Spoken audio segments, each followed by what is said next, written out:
bonjour tout le monde. Bienvenue à ce nouvel épisode de podcast AGB Voici Alma. Comme d'habitude, en direct du Café Chaga. Steve et Linda nous reçoivent gracieusement. Alors, je m'appelle Simon Bernard, je présente mon co-animateur Alexandre. Et aujourd'hui, on reçoit de la Société d'histoire du Lac-Saint-Jean Catherine Binet, qui est directrice générale par intérim. Bonjour Catherine. Re-bienvenue sur l'émission.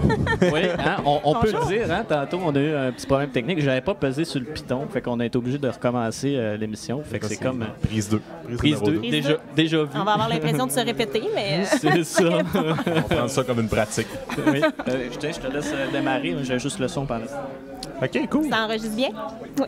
Ouais, on espère avoir le son cette fois-là. Fait que, Catherine, tu peux-tu nous expliquer un peu justement c'est quoi la Société d'histoire, qu'est-ce que ça mange en hiver, justement, comme Simon disait tantôt? Ça mange en toutes les saisons, en fait. Oui, c'est ça. Ben, ça consiste à quoi? C'est quoi ce projet-là? Okay. Ben, en fait, la Société d'histoire du Lac-Saint-Jean, c'est un organisme à but non lucratif qui existe depuis 1942. Okay. On est situé à Île-Maligne, dans la Maison des bâtisseurs, qui est le magnifique bâtiment en briques rouges que les gens connaissent bien pour passer devant plusieurs fois par jour pour certains, mais il y en a plusieurs qui n'osent pas entrer, nous voir. C'est vrai. Donc, on les invite à entrer. On est très accueillants pour leur faire découvrir nos 3 services. Donc, la Société d'histoire gère 3 services. Un service d'archives et de généalogie. Gère aussi l'Odyssée des bâtisseurs, qui est le service muséal et touristique. Et également le service d'aide en rénovation patrimoniale. OK. Puis là, vous êtes là depuis 2004. Oui, okay. C'est bon. J'ai écouté tantôt. Pas de mémoire. Avant, c'était situé où? On était au centre-ville, juste à côté de l'église Saint-Joseph. Okay. Il y avait là le musée d'histoire du Lac-Saint-Jean. Et depuis 2004, là, on est à la Maison des bâtisseurs. Okay. Oui, c'était l'espèce de bâtisse qui n'est pas, mettons, du côté d'où il y a le centre d'imprimerie. Ben, c'est dans ce bâtiment-là qu'on était, là, okay. où est maintenant le centre Sagami, IQ l'atelier. Oui, tout à fait. Et l'unité Media Lab également. Oui. Donc, oui, on occupait cet espace-là auparavant. Ah, OK, bon. Êtes-vous déjà venus, les gars, à l'Odyssée des bâtisseurs? Moi, honnêtement, je suis allé dans les visites quand j'étais au primaire. Ah, évidemment. Puis, je suis pas retourné depuis ce temps-là, honnêtement. J'ai pas... pas que ça m'intéresse pas, c'est juste que... Ben, on y pense pas on y toujours pense pas, puis comme tu disais tantôt, on ne sait pas si on peut rentrer en tout temps. On peut-tu rentrer en tout temps, là? On peut entrer en tout temps. Ben, il y a dans les autres oui, bien sûr. Il y a les expositions qui sont disponibles. On a une boutique aussi avec plein de produits régionaux. Donc, oui, tout à fait. Quand on parle de produits régionaux, c'est des produits du terroir, et c'est-tu alimentaire, c'est-tu... Un petit peu, exemple confiture de bleuet, chocolat, des trucs comme ça, mais aussi des articles comme la céramique, des bijoux, oui, davantage. Là, fait qu'il y a des artisans locaux qui vont exposer là? Oui, qui offrent leurs produits là, à la boutique. Oui, la boutique cadeau, exactement. Dans le fond, il y a sûrement des artisans qui nous écoutent, ça, peut-être qu'ils ne connaissent pas. Est-ce qu'il y a une portion du site Internet qui explique comment les gens peuvent exposer là? Ou, ben, en fait, quand vous dites exposer, c'est plus qu'on a des artistes qui sont des artisans qui offrent leurs produits en consignation à la boutique. Là. Ils peuvent communiquer avec ma collègue, Sylvie Fortin, qui est responsable de la boutique. Tout à fait. Mais Puis, mettons, regarde, comme ici, on a des gens qui exposent des peintures. Les gens qui exposent des peintures, est-ce qu'ils pourraient le faire on le fait plus en œuvre, en collectif d'artistes et non pas en artistes individuels. Puis il y a des thématiques bien particulières à respecter. Donc, ça aussi, on a notre coordonnatrice des expositions là, avec qui ils peuvent communiquer pour les diriger dans tout ça. Ouais. Ah, mais c'est quand même très intéressant. Je me rappelais pas de ça. Moi, la dernière fois que j'ai visité l'Odyssée des bâtisseurs, c'était à l'été 2009. J'étais en retour en région, puis j'ai refait un été comme moniteur au camp de jour. Ah ouais, OK. Camp de jour de Ville-d'Allemand. Je travaillais avec ma collègue Jessica Lapointe, peut-être. Ben oui. C'était Fardoche. OK, son nom de 4 jours. Faut pas le dire. Mon nom à moi. Ah, ton nom à toi? Oui, c'était ça, Fardoche. OK. Ouais. Mais à l'Odyssée des bâtisseurs, en fait, il y a ça se renouvelle annuellement parce qu'on a des expositions temporaires. Il y a bien sûr l'exposition permanente au-delà de l'eau qu'on a depuis 2012, qui est encore super d'actualité. Mais on a aussi des expositions temporaires, donc quelques-unes par année. Et d'ailleurs, cet été, on va en avoir une nouvelle sur l'affaire de la Galope. Je ne sais pas si ça dit quelque chose. Ben, moi, tantôt, pendant le discours, on a glissé un mot, mais moi, je sais aucunement c'est quoi cette histoire-là. OK, mais il faudra venir visiter Ouais, l'exposition pour en savoir davantage. On a-tu des hints, là? C'est quoi, en gros, l'histoire? C'est mystérieux. On est capable de dire juste C'est une femme, en fait, pendant la construction de la centrale Île-Malign, on parle des années 1920, entre 23 et 26, 125 exactement, je crois, qui a été accusée du meurtre de son mari. OK. Et c'est très mystérieux, là, tout ça. OK. Donc, ça va être un peu sous forme Pour en savoir plus sur le mystère. Sous forme d'enquête. C'est comme une projection? Non, c'est une exposition. Une exposition à l'intérieur du musée. Mais on est en train de travailler là, sur le renouvellement de notre film dans le château d'eau. Vous savez, la tour à l'extérieur, donc tout en haut dans le réservoir, il y a une projection là, 360 degrés qui est présentée. Et dès juin, on va avoir un tout nouveau film immersif 360 là, à l'intérieur du château d'eau. Donc ça va être une super belle nouveauté pour cet été. Ah, ben c'est sûr. Ouais. Puis, ben moi, c'est juste un... Je pourrais le dire hors d'onde, mais je préfère le dire là quand même. Vas-y. Mais, tu sais, comme... moi, récemment, j'ai écouté c'était sur Radio-Canada, puis c'était comme des balados comme on fait actuellement, où c'est des genres de... Je t'en avais parlé d'émissions, justement, là, L'ombre du doute. Puis, tu sais, c'était comme... Justement, tu sais, l'histoire que tu contais tantôt, c'était une personne, un enquêteur qui faisait juste raconter l'histoire sous forme audio d'une fille, mettons, c'était une dame qui avait été portée disparue à Montréal, tout ça, puis c'était vraiment comme 10 émissions de 25-30 minutes, puis il faisait juste relater les faits, qu'est-ce qui s'est passé. Fait que, puis c'est tellement le fun à écouter, là. Fait que si jamais, mettons, ça pourrait être une possibilité de faire ça éventuellement dans le futur, peut-être pas cette histoire-là, puis peut-être plein d'histoires de la ville d'Alma, c'est ça qui serait cool, de peut-être faire plein d'émissions. Ben oui. Ça serait vraiment hot, ça, de pour rentrer vrai. dans le monde de la balado-diffusion, Ouais, mais c'est ça. côté histoire. Hey, faudrait parler de ça avec. Ben, on a un projet là, de balado là, qui s'en vient aussi, ça peut-être serait éventuellement vraiment hot, là, pour pour vrai. les secteurs Île-Malign-Riverbelle. Ça serait vraiment hot. On travaille Parce là-dessus aussi. en tout cas, je lance ça de même, là, mais ça serait vraiment cool pour vrai. Mais c'est vrai que c'est une excellente idée. Moi, je pense aussi à Félix Lafrance qui donne ses cours. Je ne sais pas s'il collabore avec vous. Oui, tout à fait. Félix, c'est un de nos parrains d'ailleurs. Ah, bon. Quand il a commencé à offrir ses cours, il les offrait à la Maison des bâtisseurs. Puis c'est devenu tellement populaire, donc il a dû déménager là, dans d'autres locaux à la bibliothèque d'Alma. Ouais, mon père y va, ma voisine d'en face y va, plein de gens qui y vont. C'est sûr. Oui. Si j'avais le temps aussi, j'irais. Ouais. Définitivement, c'est super intéressant. OK, l'Odyssée des bâtisseurs, autrement dit, ce volet-là de la Société d'histoire a vraiment une vocation éducative. Oui, tout à fait. Ah, oui, ouais. on reçoit. C'est ce volet-là qui... Oui, ben, auprès de toutes nos clientèles, puis principalement aussi auprès des clientèles scolaires qui nous visitent en très, très grand nombre. Là. Nous, on a un partenariat avec la commission scolaire du Lac-Saint-Jean qui permet aux élèves de venir nous visiter gratuitement. Et on va aussi offrir des ateliers en classe, donc dans les écoles primaires et secondaires là, du territoire de la commission scolaire du Lac-Saint-Jean. Puis avec toutes les clientèles, bien sûr, on a un contenu éducatif. On fait beaucoup de diffusion de plein de sujets. Oui. Vous me parlez de ça, ça me fait penser. Récemment, j'ai eu une discussion avec une fille de Langage Plus qui me disait qu'eux autres, ils ont un gros volet... programme éducatif. Côté, éducatif, tout ça. Est-ce que vous avez des collaborations avec eux autres? Oui, ou, oui, il arrive qu'on fait des projets avec Langage Plus. On en a eu un l'année dernière, entre autres, avec le groupe Centre-Lac, si je ne me trompe pas. Là, c'est des clientèles avec besoins particuliers. Donc, oui, on avait une collaboration avec eux. Puis, il y a parfois aussi des artistes qui exposent à Langage Plus qui viennent à la Société d'histoire pour s'inspirer de certains objets de la collection. Oui. Donc, on collabore avec plusieurs organismes culturels du territoire. Ouais. C'est vraiment intéressant. Les expositions, mettons, à part celle qui est dans le château d'eau. La projection 360. Oui, c'est ça. Les expositions, tu disais tantôt, sont annuelles ou est-ce qu'il y a des choses qui changent au courant de l'année? Bien, il y a notre exposition qui est permanente, là, au-delà de l'eau, qui est à l'intérieur de la Maison des bâtisseurs. Puis, on a 2 salles d'exposition où, là, c'est des expositions qui roulent. Là. Donc, présentement, on en a une sur les villes de compagnie au Canada, qu'on a réalisée et qui est une exposition itinérante. Donc, elle est présentée chez nous jusqu'au mois de mars et après, elle part en tournée au Québec. Donc, elle va être exposée, présentée à Expo Rail à Saint-Constant. Okay. Et après, elle va se promener dans d'autres musées. Puis, on a une belle expo présentement aussi. C'est une collaboration avec le Collège d'Alma. C'est des étudiants en arts visuels et numériques qui se sont justement inspirés d'objets de la collection de la Société d'histoire puis qui ont créé une œuvre, que ce soit par rapport à... Il y en a que c'est du dessin, de la peinture, une animation numérique.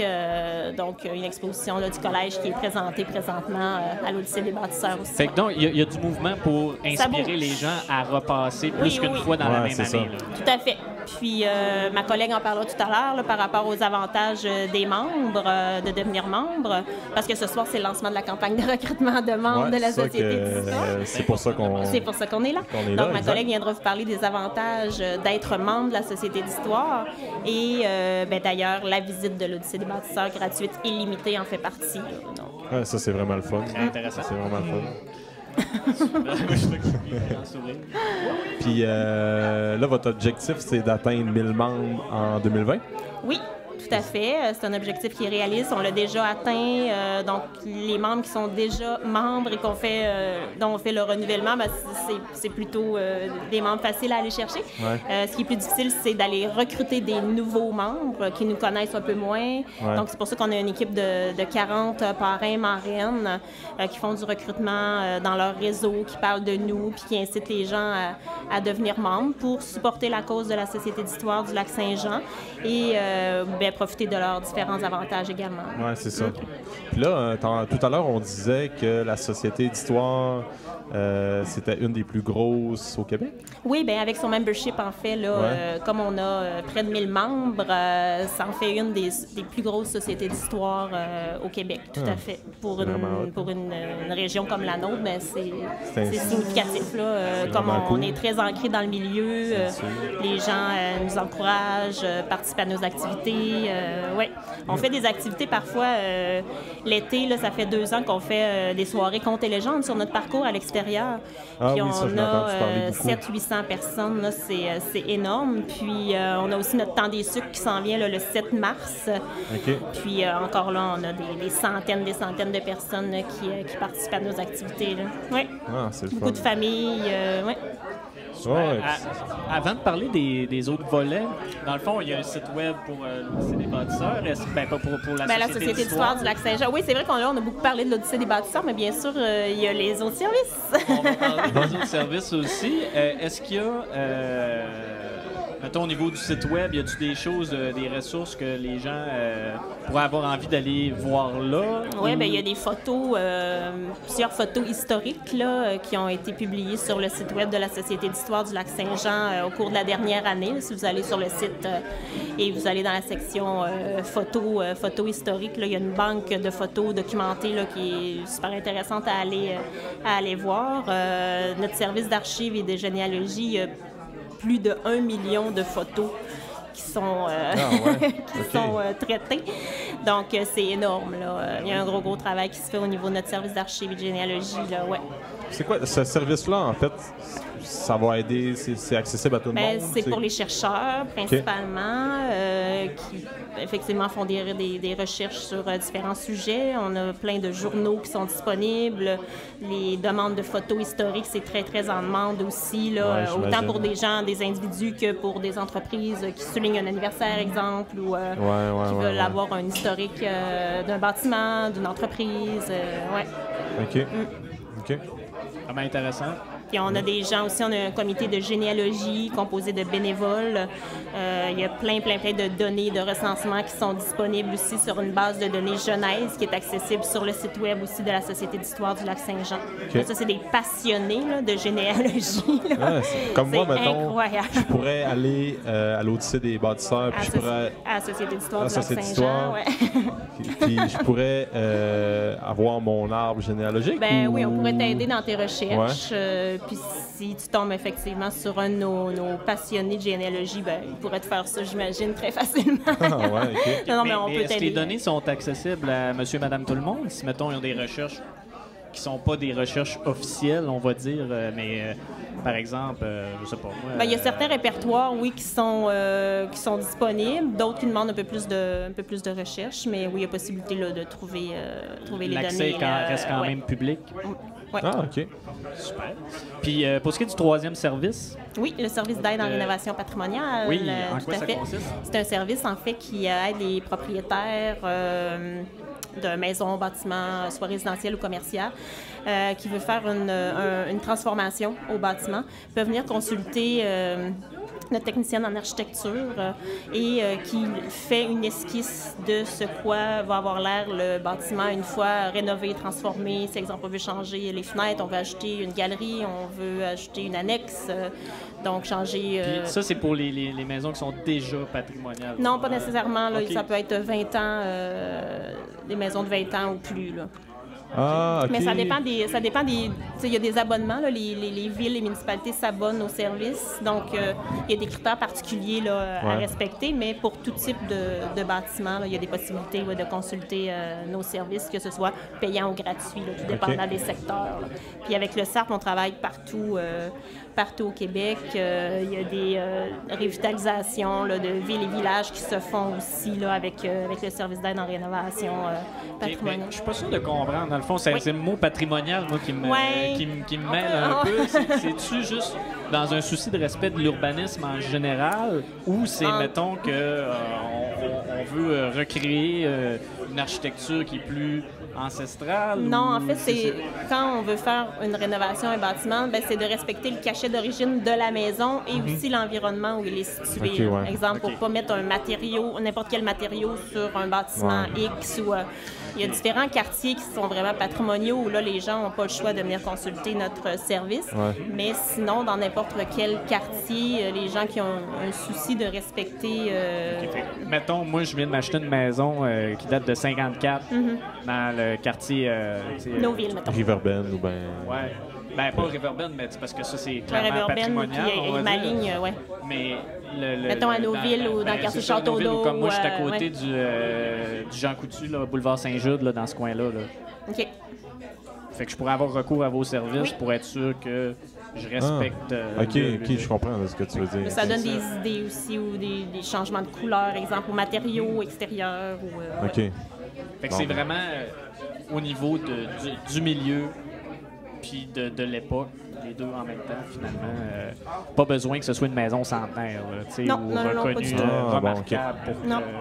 OK. Fait que ça, j'aurais pas pensé. T'as une idée pour tes prochains Prochaine projets réno? Oui. Éventuellement, le jour où je vais avoir de l'argent. C'est ça. Des beaux projets de réno, oui. C'est du temps et d'investissement, bien sûr. Exact. Ça fait quand même un beau tour d'horizon des différents services qui sont offerts. Est-ce qu'il y a des projets spécifiques qui s'en viennent pour les gros projets? Mettons qu'on pourrait parler... Là, on est dans le film immersif. C'est un gros projet là, de développement pour l'Odyssée des bâtisseurs parce qu'en général, ça va être notre troisième film là, qu'on va présenter dans le Château-d'Eau. C'est des films qui durent à peu près 7, 8, 9 ans. Là. Donc, ça va être très, très adapté au niveau technologique. On va avoir un beau sujet aussi qui va être... qu'on peut pas nommer. Non, pas encore, là, mais je veux dire qui va bien durer dans le temps. Puis on prévoit l'installation pour quand? L'inauguration est prévue le 11 juin. OK, c'est quand même bientôt. On est là-dedans. On est dans la production et tout ça. Ça doit être vraiment le fun d'aller voir un film là. Ça doit être une projection. Déjà, juste de monter dans le Château-d'Eau, c'est une expérience en soi. C'est une structure impressionnante, tout dépendant de la température extérieure aussi. C'est différent d'une fois à l'autre. Quand il vent, quand il vente, il pleut. Puis la vue au belvédère du Château-d'Eau, c'est magnifique là, sur la centrale hydroélectrique, la rivière Grande-Décharge, toute la ville d'Alma. Puis de continuer son ascension puis d'entrer dans le réservoir tout en haut, c'est vraiment très impressionnant. Mais tu t'en rappelles que tu es venu avec ton groupe scolaire là, quand tu étais jeune? Ben, je pense que quand j'étais allé, je me souviens pas, en tout cas, je me souviens pas d'être monté là. Ah non? OK. Non, je me souviens pas. Peut-être que j'avais trop le vertige, puis j'ai eu peur. Ou ben, peut-être. Mais il y a des gens qui veulent vraiment s'y rendre puis combattre leur vertige pour pouvoir. J'imagine. Quand on est allé avec le camp de jour, j'avais dans mon groupe un jeune qui était en chaise roulante.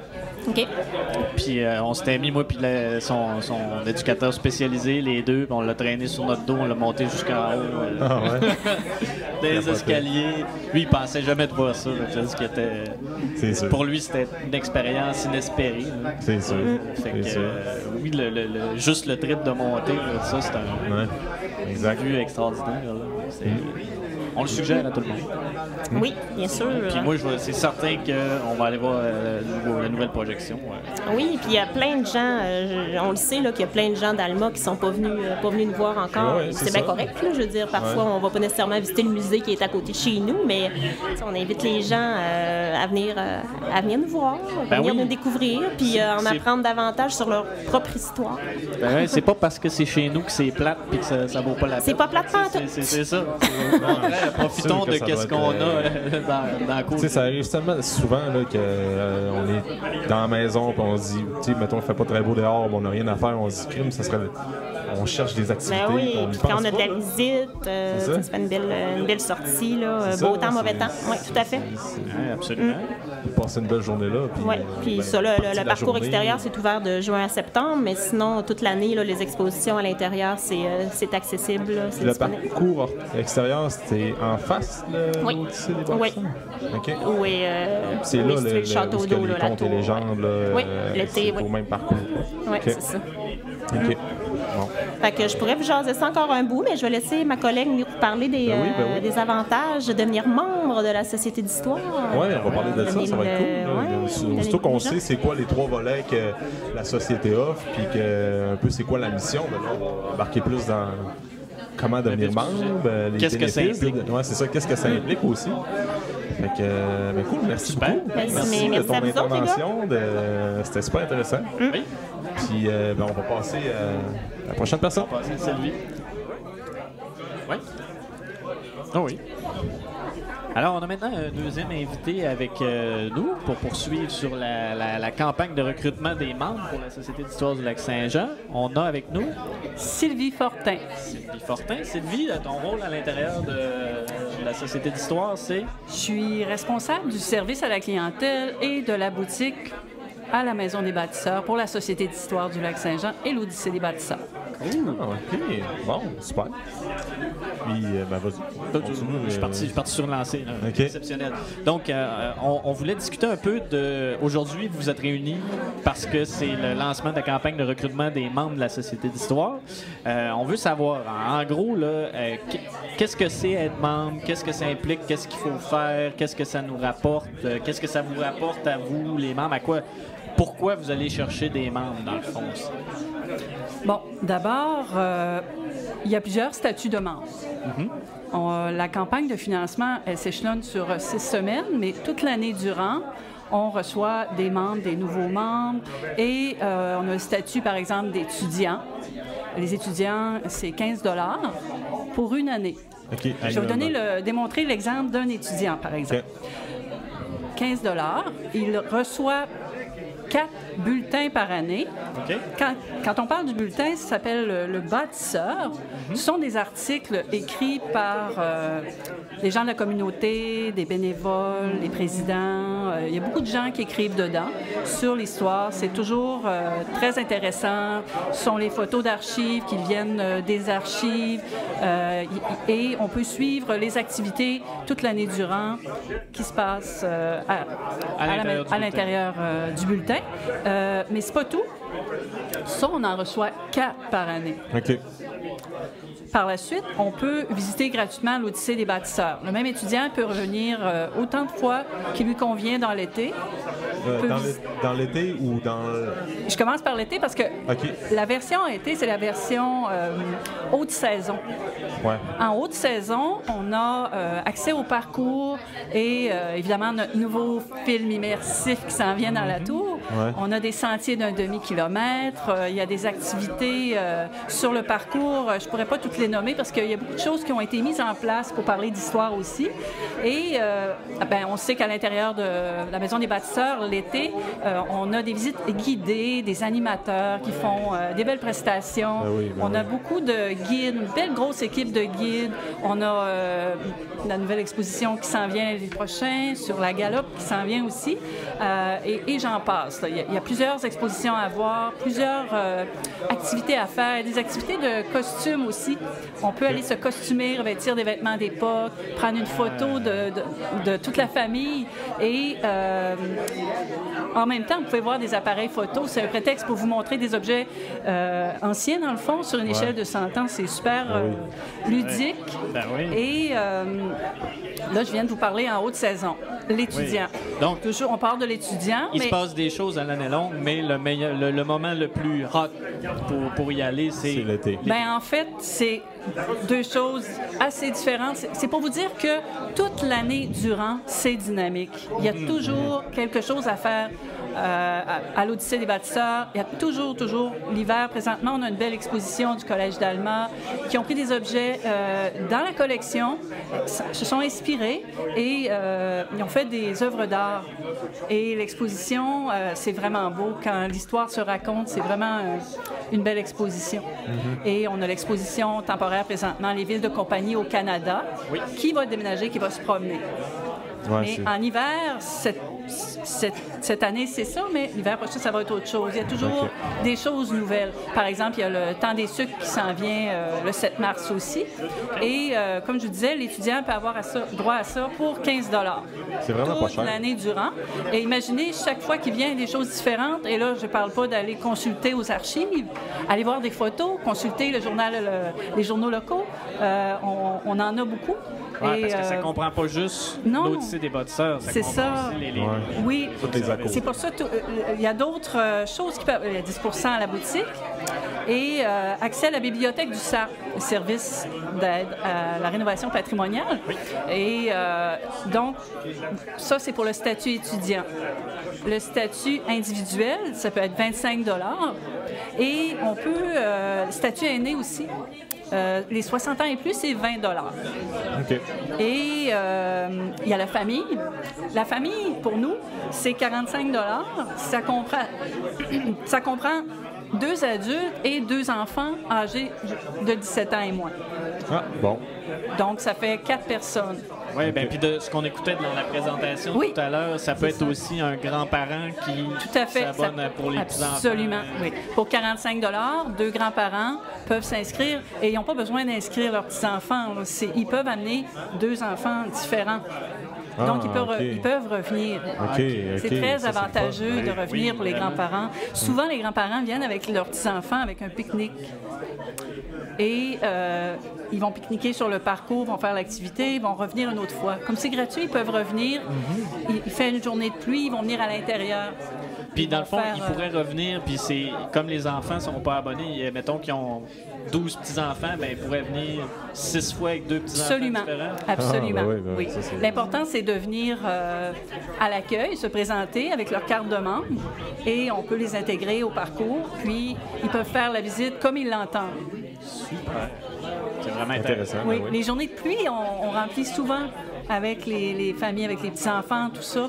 Comme je vous disais, l'atelier de photo, c'est des choses là, que les gens aiment beaucoup. Non, c'est sûr. Pas de doute. C'est sûr. Oui.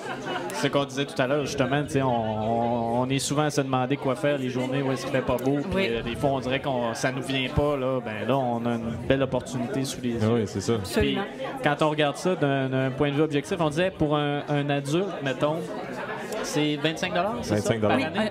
Oui. Bon, 25 $ une fois dans l'année, puis tu peux y retourner vraiment plusieurs fois. On peut-tu dire que juste aller au cinéma 2 fois, Je partais pour donner la meilleure dépasser le budget de ça? Absolument. Tu étais étudiant, mettons, un entrée au cinéma le mardi parce que c'est moins cher, c'est 7,50 $. Ouais. Puis après ça, ben là, tu te prends un popcorn puis un chip, là, ben, t'as pété ton 15$, puis c'était bien plus meilleur retour sur ton investissement avec une carte de membre comme Disons ça. que d'une part, c'est un petit peu plus éducatif. Puis, ben ça, dans le fond, c'est un moyen de financement pour vous? Tout à fait. Les Ça membres, fait partie. j'imagine? On a deux façons de faire un mode de financement, deux campagnes dans l'année, notre super bénéfice et la campagne de financement, mais on compte beaucoup sur celle-là pour atteindre. On veut atteindre 1000 membres. C'est un bel objectif qu'on s'est fixé pour avoir le plus de gens associés à la Société d'histoire. Ouais. Et souvent, ce qu'on entend dire des gens, on l'entend souvent, ils se sentent chez eux, parce que c'est chez eux, dans le fond. On se sent... c'est la maison de tout le monde, dans le fond. C'est la maison de la culture. Hein, Absolument. C'est chaleureux. Puis, dans le fond, ça, c'est plein de beaux avantages pour ces membres-là, mais est-ce que les membres ont des responsabilités quand ils adhèrent à la Société d'histoire? Est-ce que vous avez est-ce que vous les appelez pour leur demander de temps à autre de participer justement, de faire du bénévolat, du ci ou du ça? Est-ce qu'il y a une sollicitation des membres? Ou, En fait, les membres sont tout à fait libres de circuler et sont tout à fait libres. Ça peut arriver que à force de venir, qu'ils créent une habitude de venir, puis qu'ils développent un intérêt dans un domaine en particulier. À force de regarder, d'observer, c'est souvent arrivé que les gens, après une année ou deux, de venir souvent, j'aimerais ça revenir, puis j'allais voir pour faire de la généalogie, j'aimerais ça m'impliquer. C'est souvent arrivé que les gens s'intéressent à force de venir. Donc, c'est vraiment sur une base volontaire. On ne demande pas. C'est pas une responsabilité, non. Ah. Nous, ce qu'on leur demande, c'est de s'amuser, d'être dans le plaisir. C'est une expérience, c'est ce qu'on leur demande, de vivre l'expérience. C'est le fun, par exemple. Finalement, il n'y a que des avantages. Tout à fait, oui. Je ne vous ai pas parlé des autres statuts, on va en parler moins en détail, parce que c'est plus associé. C'est 50 $ pour une entreprise ou il y a collaborateurs, 120 $. Et il y a même des gens qui sont membres à vie pour 600 $. On en a plusieurs. J'aurais dû l'amener. On a des gens qui sont membres à vie aussi. Fait qu'on paye 600 $ puis on se casse pas la tête, on est membre à vie. Oui. C'est intéressant. Puis on disait aussi, ça peut être, on peut s'abonner annuellement, mais on peut aussi s'abonner pour plusieurs années d'un coup. Plusieurs personnes ils vont donner 75 $, vont dire, je le veux pour 3 ans. Alors nous, on va mettre l'échéance dans 3 ans. Ah, okay. Et les gens reçoivent leur carte de membre et ils peuvent venir visiter en tout temps. OK. Donc, oh mon Dieu, je me... Direct dans le micro. Moi aussi, ça a fait ça tout à l'heure. Des fois, quand on se recule, on s'avance, tout ça. Bon. On a le lancement de la campagne aujourd'hui. On a des gens qui sont des parrains qui sont sur place, qui sont chargés de tenter de recruter des gens. Donc, c'est de quelle façon ils procèdent pour faire ça? Est-ce que les gens, est-ce qu'ils vont... y a-t-il du porte-à-porte qui est fait? Il y a des listes téléphoniques? Que je trouve ça drôle. En fait, tous les gens qui sont ici sont passionnés. C'est des gens qui ont déjà dans leur pochette des gens proches d'eux, qui sont déjà membres, qui vont rappeler pour dire « Oups, c'est la date de renouvellement ». Et souvent, ils vont aller chercher d'autres amis. C'est le bouche à oreille qu'on souhaite le plus. Okay. C'est le bouche à oreille. C'est certain qu'il y en a qui vont téléphoner, dire c'est votre date de renouvellement. Mais les gens s'attendent à ça. Mais il n'y a pas de campagne systématique pour passer par les rues, mettons, par secteur, des choses comme ça? On n'en est pas, non. Vous n'en êtes pas là? Pas ça. OK. Ici, mettons, là... parce que ça serait... ça, c'est un commentaire très personnel. Je pense que ça serait pas ni souhaitable, ni bon à long terme, parce que c'est comme forcer quelqu'un. Puis en même temps, nous, on souhaite que les gens viennent d'eux-mêmes. De leur plein gré. Mais surtout, on souhaite qu'ils restent fidèles pour des années. C'est surtout ça l'idée derrière ça. C'est certain. Puis ici, admettons que la campagne de recrutement est terminée, on peut s'abonner absolument. N'importe quand. Là. Absolument. Si moi, je veux m'abonner cet été, je peux m'abonner par Beaucoup le site web. de gens de l'extérieur qui viennent faire du camping s'abonnent. Ils arrivent au début de l'été, puis ils font du camping pour une semaine ou deux. Pour eux, c'est souhaitable. Quand ils sont venus une fois, ils se disent s'il pleut, on peut revenir. Donc, ils s'abonnent, puis l'expérience se poursuit quand ils reviennent chez eux. parce qu'ils reçoivent 4 fois le bâtisseur. Ça leur rappelle qu'ils peuvent revenir en région, visiter et refaire du camping et vivre encore une belle expérience. Ben oui. Super intéressant, ça. Puis pour, mettons, les gens qui tombent, comme là, on va diffuser le podcast, on va essayer de donner de la visibilité à l'organisme sur qu'est-ce que vous faites, qu'est-ce que vous êtes, qui vous êtes. Mettons qu'il y a des gens qui sont intéressés à devenir membres. Est-ce que c'est possible de le faire par le site Internet? Absolument. On a un site Internet sur je fais le www.shlsj.org.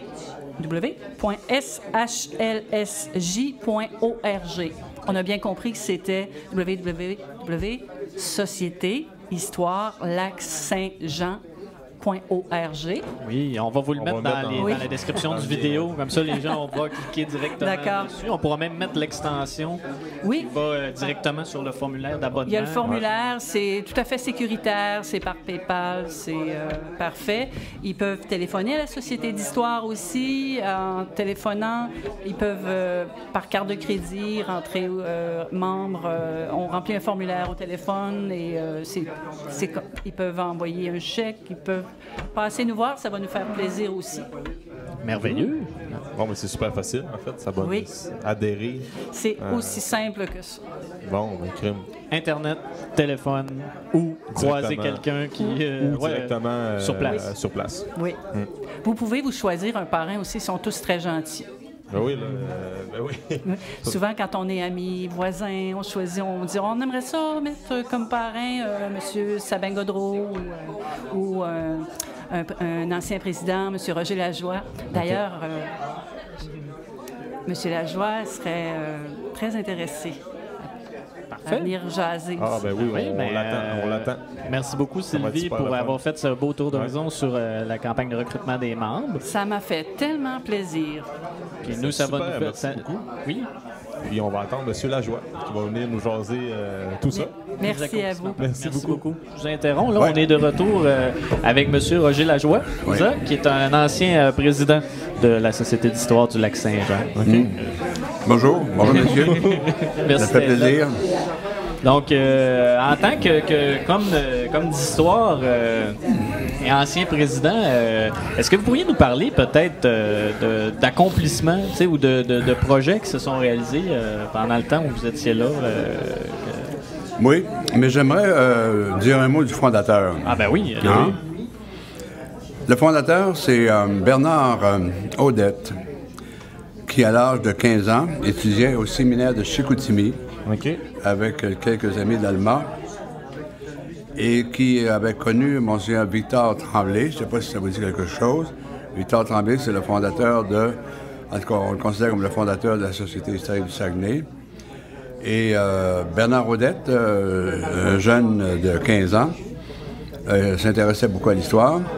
Et puis Monseigneur Victor lui laissait la clé pour qu'il puisse fouiller dans les archives de la Société historique du Saguenay. Il a développé un goût et un intérêt très marqué. Et puis, il a dit à Monseigneur Victor, qu'est-ce que vous en pensez si, avec mes amis, on fondait une société historique à Alma? Monseigneur Victor a applaudi cette initiative-là. Et il l'a fondée sous le nom de Société historique de Saint-Joseph d'Alma. Saint-Joseph d'Alma. En 1942. OK. Et lui n'avait que 15 ans. Tabarouette, 15 ans. Et ceux avec qui ses collègues, ses confrères de classe, avaient aussi 15 ans, 16 ans. Alors, c'est tout jeune, hein?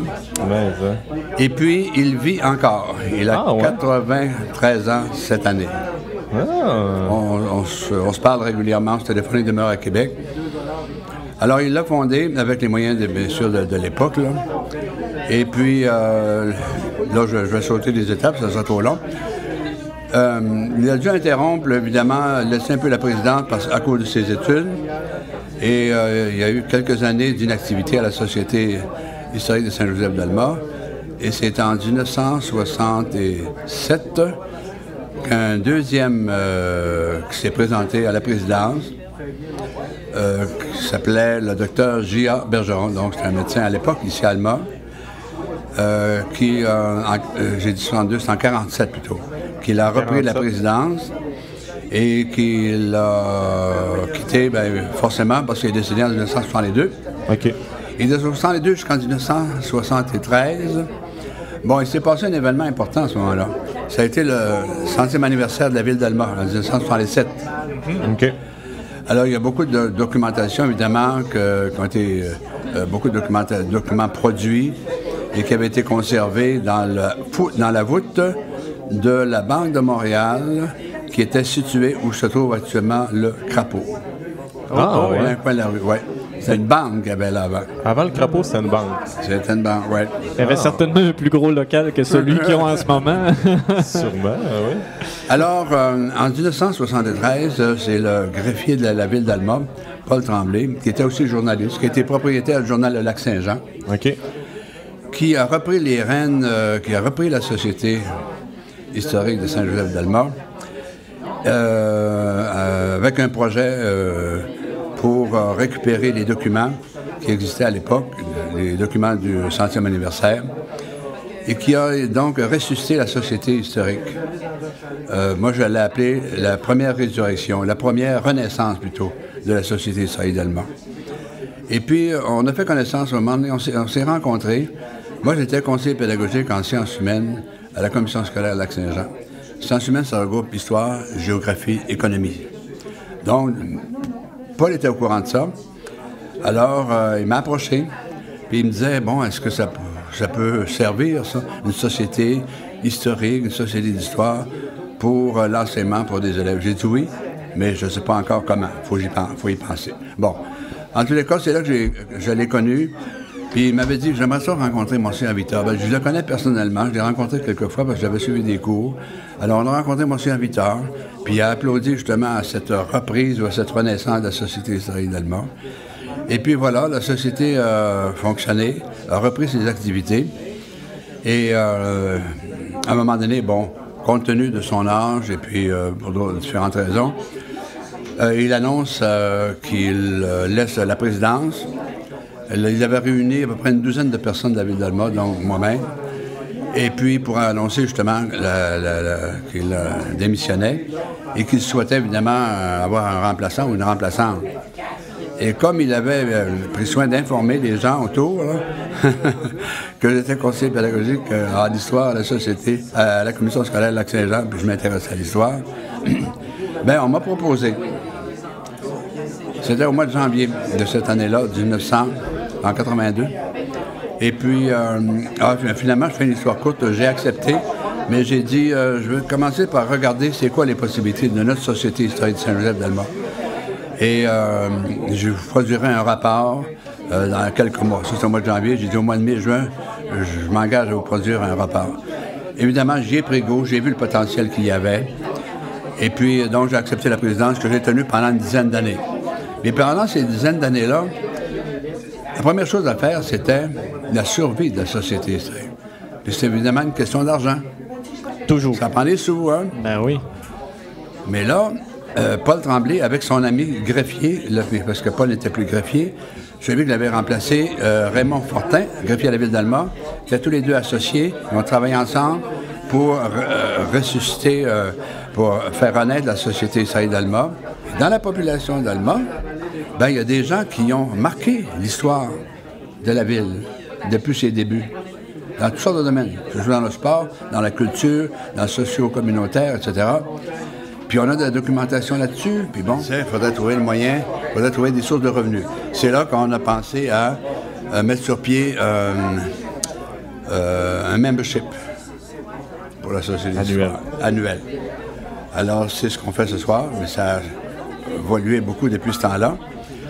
Alors, un des premiers, un ami, Léonce Gilbert, qui avait accepté, il avait pas mal de connaissances dans ce domaine-là pour ramasser des sous. Alors, il a accepté donc de diriger cette première campagne de recrutement. Et puis, on avait eu aussi l'appui de Jacques Brassard pour par année comme tel. Là. Bon, alors, ça a commencé comme ça. Et puis, bien, il s'agissait ensuite de poursuivre le développement, créer de nouveaux services. C'est ce qu'on a fait. On a créé un service pédagogique pour les élèves, pour les étudiants du primaire particulièrement. Ouais. On a engagé du monde qui ont appris à bâtir des activités en fonction des programmes du primaire, en rapport avec l'histoire de la région. Bien, on commençait avec Alma, la région, etc. Et puis, il y a eu un autre service aussi qu'on a mis en place, le service de généalogie. Pour la généalogie, c'était c'était plus rudimentaire. On était à côté de l'église Saint-Joseph à ce moment-là. Ouais. Dans l'édifice où se trouve Centre Sagami, je pense. Oui. Bon, OK. Alors, la Société historique Saint-Joseph d'Alma était là à ce moment-là. Et puis, il y avait la bibliothèque municipale au rez-de-chaussée. Et en haut, c'était la Société d'histoire, la Société historique. Et c'est Martin Bouchard qui est là-bas, là. Martin Bouchard. Il avait chemise carrelée. Je savais ce qu'il y avait dans sa bibliothèque. Puis je voyais qu'il y avait une rangée, c'était des livres de généalogie. On n'avait pas un d'autre livre. Alors je vais voir Martin, puis j'ai dit, Martin, qu'est-ce que tu dirais de ça? Je voudrais mettre sur pied un service de généalogie, mais on n'a aucun livre. Accepterais-tu de me prêter ces livres-là? On commencera avec ça, puis là on va faire de la publicité après ça pour inviter des gens à s'inscrire, puis à participer. Alors, il a accepté. On a commencé comme ça, le premier, les jalons, les débuts du service de généalogie, maintenant qui est très développé là, à l'île Maligne, dans la nouvelle maison.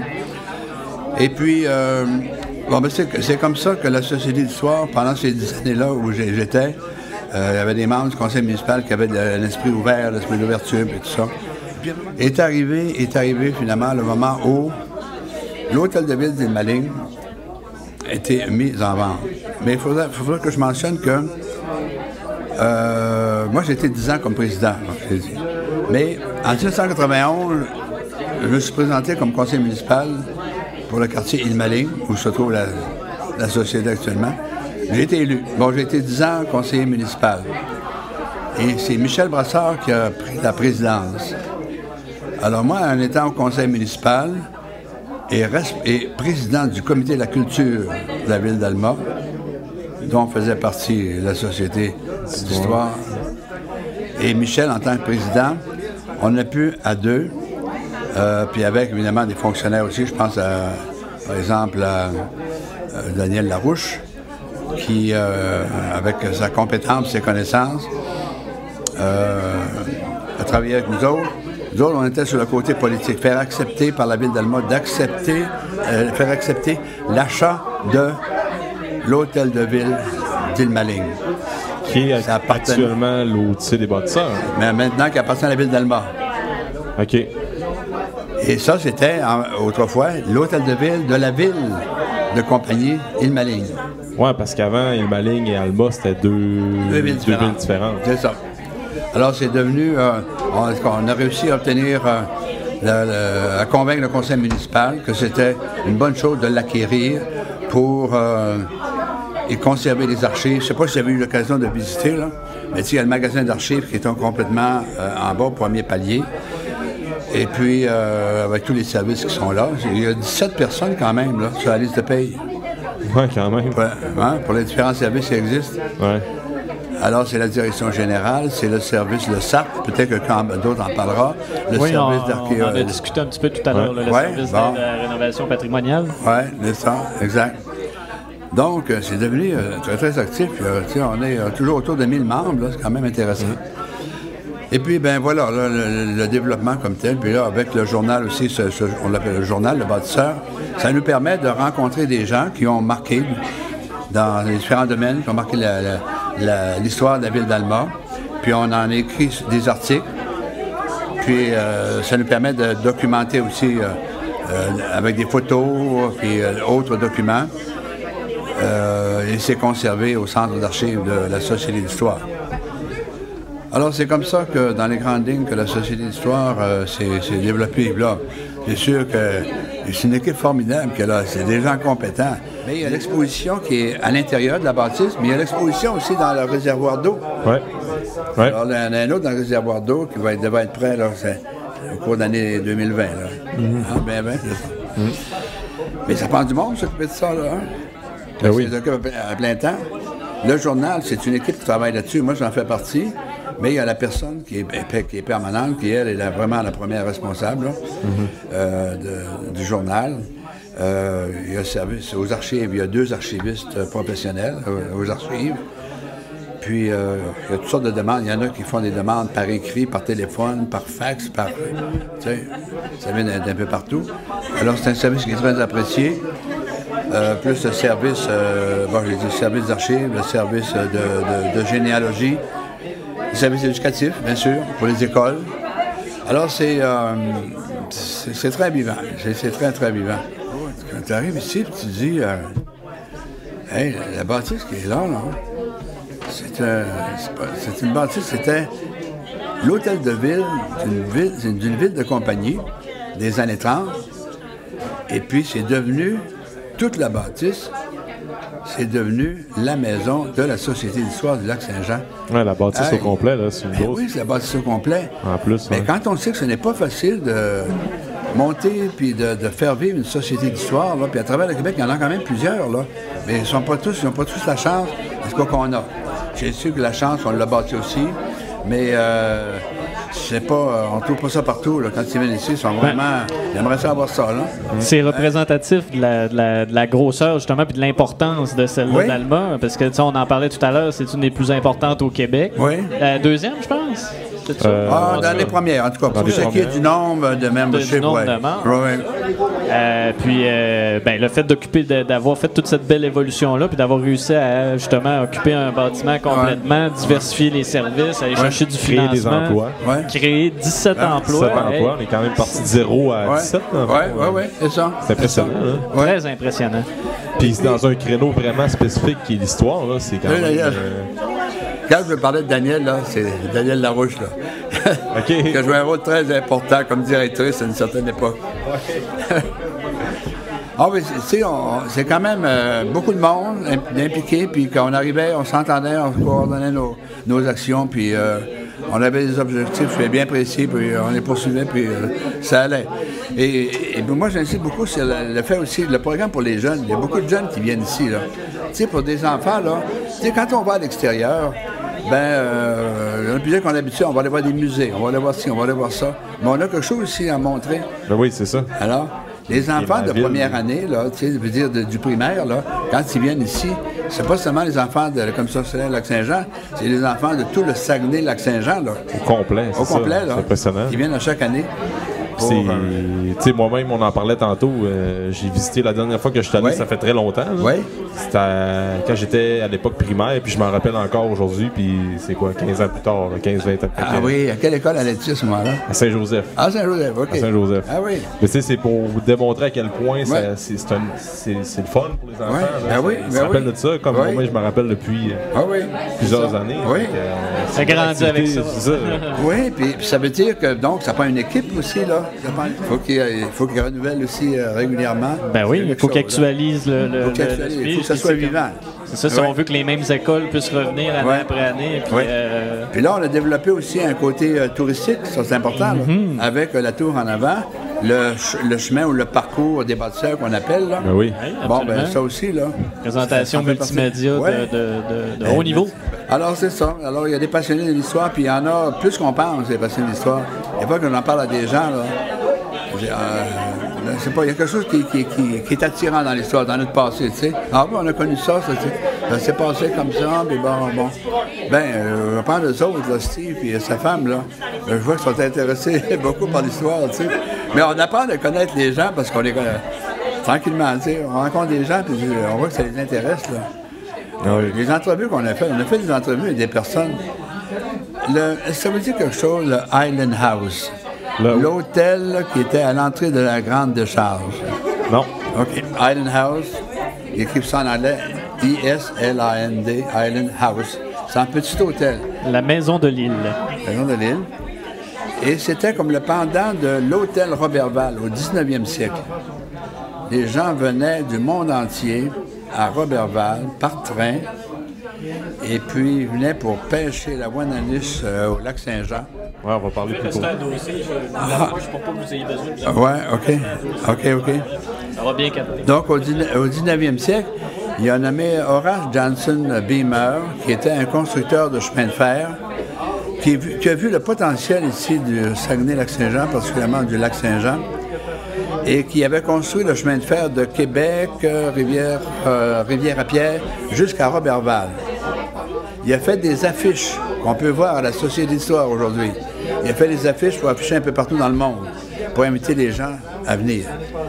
J'ai parcouru le livre, le registre des visiteurs du petit hôtel Island House, où il y avait 35 chambres, juste à l'entrée de la Grande Décharge, pas loin où les motoneigistes ont péri, là.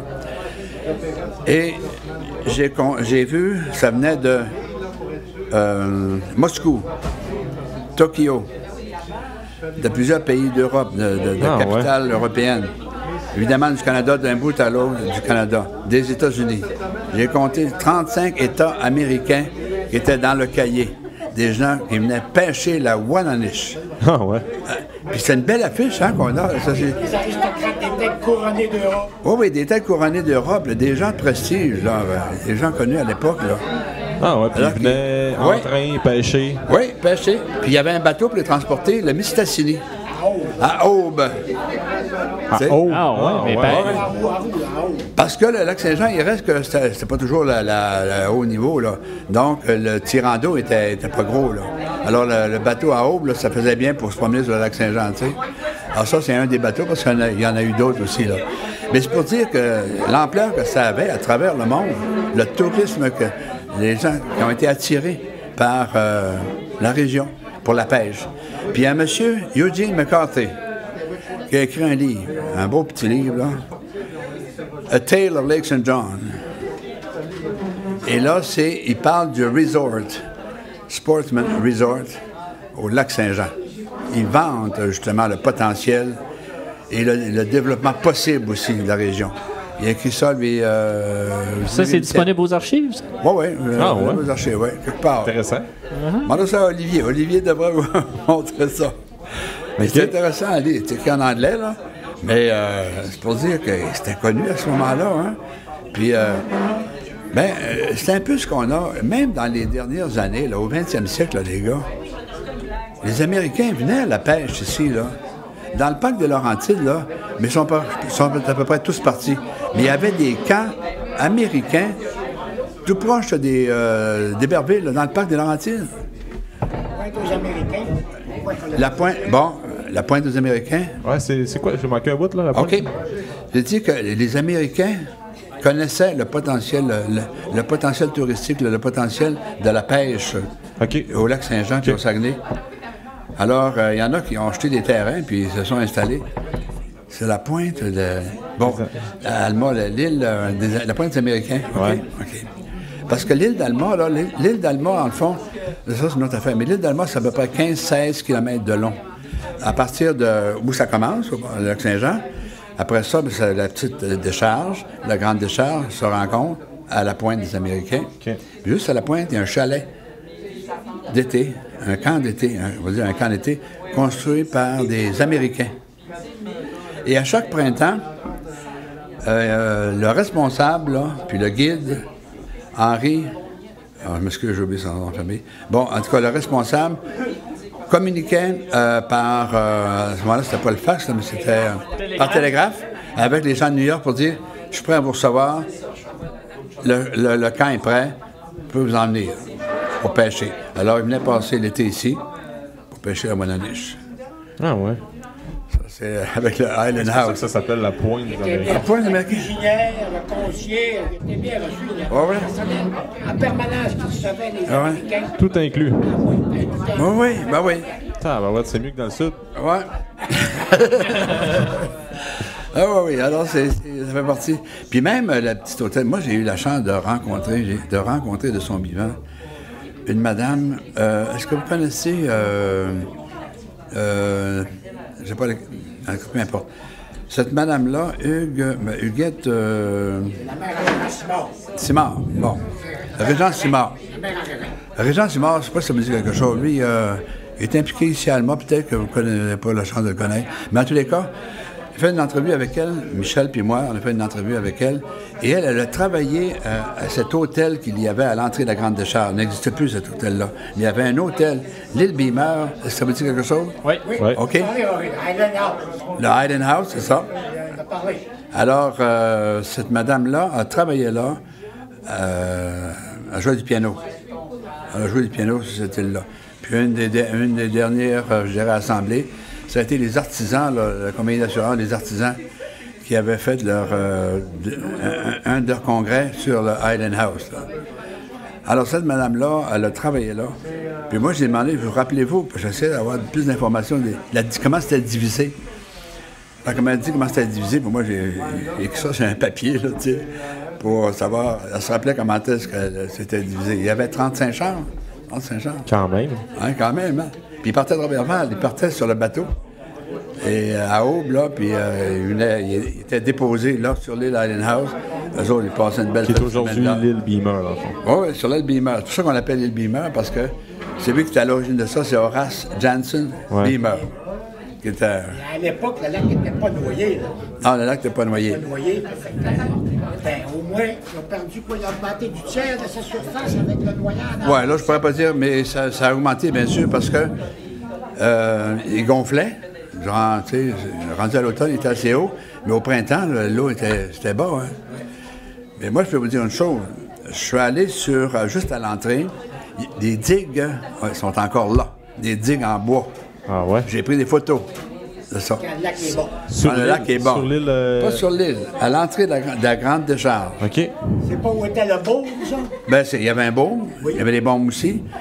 Parce que c'était à l'époque là, où le bois était flotté sur le lac Saint-Jean. Oui, il y avait des draveurs. Il y avait des draveurs. Alors, ces digues-là, c'était pour arrêter ça. Là. On les voit, les digues, là, au printemps, elles sont hors de l'eau. C'est impressionnant. C'était là, dans les années 1800, là. 85, 88, 90. C'est encore là. Puis c'est encore là, ben oui. Alors, c'est une belle histoire, hein? C'est une belle histoire. Une histoire très riche. Oui, c'est riche, c'est riche. Alors, c'est pour ça que quand on reçoit des visiteurs, des fois, puis faire un tour de ville en autobus avec des gens, puis là, quand on passe sur le pont du Maling, là, tu racontes ce que cette rivière-là, juste parler de la Wannaniche, là. Moi, je l'ai fait des tours au début, parce que je voulais vérifier l'intérêt, tu sais. Monsieur, parlez-nous encore de la Wannaniche. C'est vrai qu'il y avait des Wannaniches, là, grosses comme des requins qui faisaient peur aux... Non. Quand ça a pogné 10-12 livres, une Wannaniche. Mais par contre... C'est un mythe. C'est des brochets, ça, c'est pas des Wannaniches. Ouais. Non, c'est vrai, c'est des brochets, excuse. Mais par contre, ça n'a jamais été contredit, mais on s'en servait des Wannaniches pour la terre. Engrais, c'est Comme engrais. Tellement il y en avait. Ah oui, c'était incroyable. Ah, ouais. Il y en avait, c'est incroyable. C'est plus le cas aujourd'hui. Hein? Ben oui, oui. Ah non, c'est vraiment enrichissant. Moi, je trouve ça plaisant de voir, justement, d'en entendre parler puis de voir à quel point on parlait du membership tantôt, tu sais. Fait qu'outre les expositions de l'Odyssée des bâtisseurs, outre tu sais, le service d'archives puis patati patata, il y a de l'information là, qui vaut la peine d'être consultée puis il y a une richesse.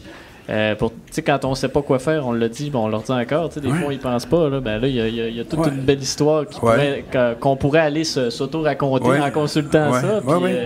C'est plus que... C'est d'ici qu'on vient, tu sais. En tout cas, j'ai bien l'intention d'en profiter. C'est vraiment du nouveau, ça frappe l'imagination quand on pense à ça. Là. Oui, j'imagine que c'est rare qu'on voit ça. Mais l'autre histoire super intéressante qu'on aurait pu parler encore pendant des heures. C'est certain. Puis, tu sais, l'histoire, il va y avoir une exposition sur le meurtre qu'il y a eu à Alma, là. Oui. On en parlait tantôt. Ouais, ça, j'ai hâte d'aller voir ça. J'ai hâte d'aller voir ça. Puis, il y a même Lynn Godreau qui travaille à... Je sais pas si elle travaille à retraité, la Cogeco, Lynn Godreau. Puis, elle a écrit un livre sur cette histoire-là. Ah ouais? Oui. Il y en a dans des exemplaires, ça, c'est l'histoire, là. Il y a encore des exemplaires de son livre à Lynn, là, sur l'affaire. On n'a plus de livre de Lynn. Ah, on n'a plus de Lynn, ben oui, voyez-vous, Lynn. Bon, on a perdu Lynn. Ben, ils doivent l'avoir à la bibliothèque municipale, sûrement. Oui. Définitivement. Pour ceux qui sont intéressés. Oui, c'est ça. S'ils veulent avoir un prélude à l'exposition de cet été.